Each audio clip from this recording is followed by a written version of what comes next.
Welcome back to You're All Doomed, the podcast that's been wood chipping its way through Friday the 13th, the killer cut, 13 minutes at a time. I'm Brian. And I'm rushed ending Greg.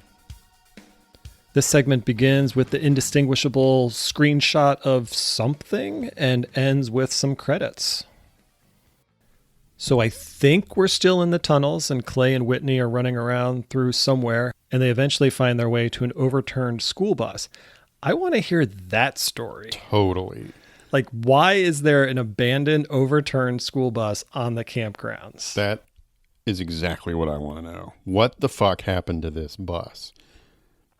They climb up into the body of the bus, and as Clay is climbing up through a window on the ceiling, which is the side of the bus, Jason appears behind him and begins to beat the shit out of Clay, smashing his face through at least two of the windows. Clay would have to have been killed by this. Oh, absolutely, yeah.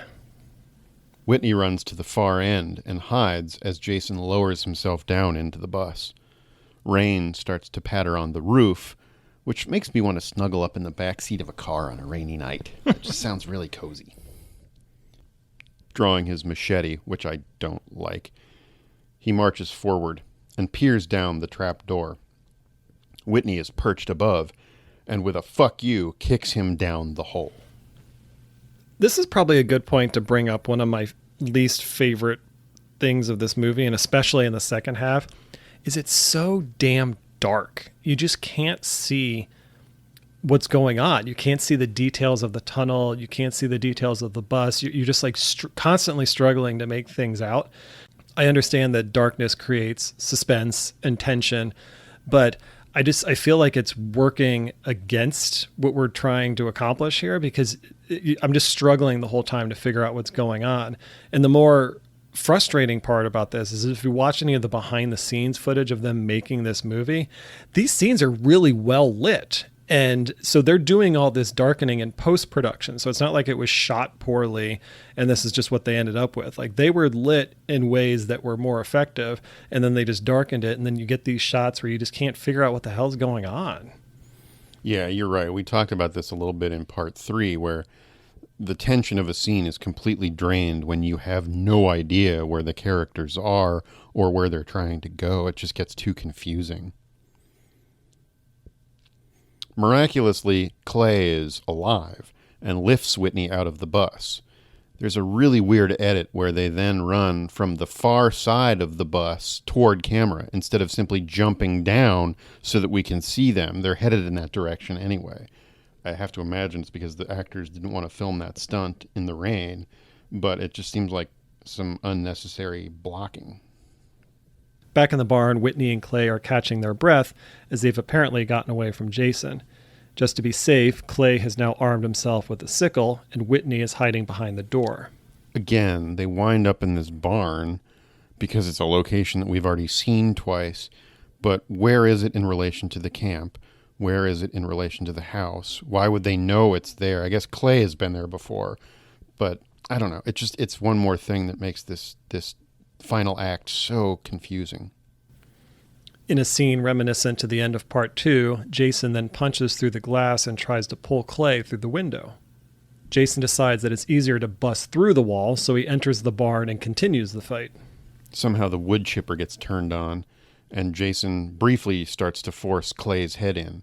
But Whitney, who was hiding by the door of the barn, comes around from behind Jason, says his name, and dangles the locket out like it's a carrot on a stick. He's transfixed. She tells him he can stop now. This is a pretty watered-down version of Ginny's approach from part 2. And it doesn't work nearly as well either, because at least with Ginny, it was established that she was a child psychology major. She understood the mythology of Jason, so she kind of understood how to get into his head.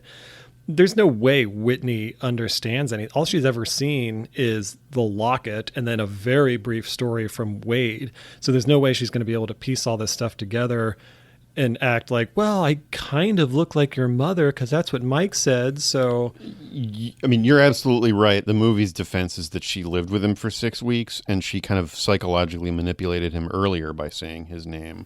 That's true. We did see that one time. I mean, it may not have been the only time, but Okay, a little bit, but It's pretty weak sauce. yeah, I didn't buy it as much as I did when Ginny pulled it off. Yeah. Clay grabs a nearby animal trap and jams it onto Jason's back. Whitney then tosses the chain over a beam and into the chipper, which lifts Jason off the ground. But the beam breaks, and Jason is dropped back to the floor. I really liked this because you kind of get to see Jason's rage that we've seen a couple other times in this movie. So like when, I think the first time was when Jason saw the backpack at the camp and he like stormed over and he like turned on the lights and then he started knocking down all the canoes. Like, I love that he's like quite literally flipping a switch and he turns into this like berserker mode. And here, I mean, he's getting his ass kicked. He's got the animal trap on his back. He gets chained up. He gets thrust up to the rafters. The rafters break. He falls down. A bunch of debris falls on him. But like the debris hasn't even completely stopped falling down before he pounces up and he's like back at it again. He's like, I'm gonna get you motherfuckers. And I just love this like constant, like nonstop rage. Like, you're not going to stop me until you actually stop me. And so he's just kind of like plowing through things. So I kind of like that approach to it. Right on, me too. He grabs the locket out of Whitney's hand before being dragged back into the chipper. He's fighting, but Whitney says, "Say hello to Mommy in hell," and jams Jason's machete into his chest, forcing his head back into the chipper, where he kind of gets carved up. I could have done without the "in hell" part of that quote. It was just, there was even like a very deliberate pause where it's like, "Say hi to Mommy." Pause. "In hell." It was almost like, right. It almost seemed like something Dr. Evil would say, like, I'm going to throw you to the sharks with lasers. We get a little montage of some of the wrecked houses and cabins, the barn, and the tunnels. The montage ends on a shot of Jason's bed and little teddy bear pal. I like when movies do that, when you kind of go back and revisit the scenes of chaos, but in a more calm setting. So it's like, this is where the shit went down at the house. This is where the shit went down at the barn and the lake, and like all these crazy things happen. But now you're going to see them, the next morning when the dust is settled, and you're just kind of seeing it almost like from an outsider's perspective. It's just kind of like a nice, like memento of like, hey, remember this scene? Remember this scene? And it's so like at the end of the special edition of Return of the Jedi, when they show Tatooine and Cloud City and Coruscant. That's and the Naboo one exception. Yeah. But I mean, I equate it to like what you'd see in a lot of like 80s action movies, like at the end of Predator, where they would recap all the characters with like action shots of them. Like, here's, Bill Duke, here's Arnold Schwarzenegger, here's Shane Black. And like, I loved those, they turn to the camera and kind of wink. I don't know. I like that kind of retrospective stuff. I do too. I mean, I jest, but I do too. Although I think in this movie, by this point of this movie, I'm so annoyed by the layout of all of these locations that seeing them again just reminds me of how garbled it got. And so I could have lived without it.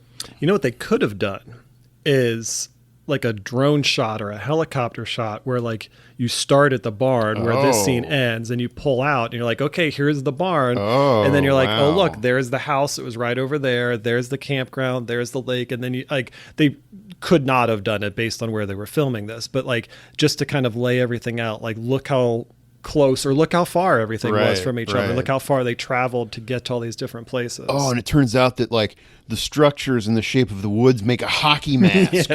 That'd be awesome. Then it's the next morning. Clay and Whitney are on yet another dock, and they shove Jason's body into the lake, kicking his mask in after his body. Why did they carry his body to the lake? Like, if anything, like now they're incriminating themselves to any kind of crime that happened there if the cops were to show up, because now they've killed someone, they've tampered with the evidence, and they've carried it over the lake and dumped it. Why wouldn't they just feed it through the rest of the chipper? Or just leave it there and run. Yeah. Whitney also tosses the locket into the water, which we see drift down past Jason and land near the mask that's laying on the bottom.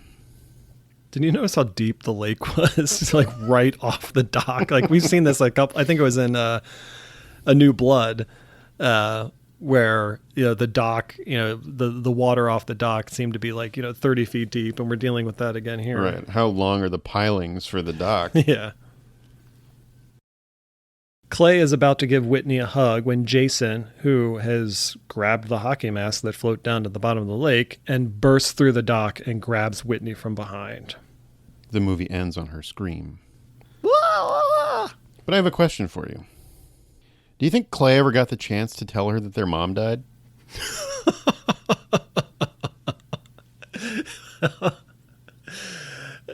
Oh my God, you're right.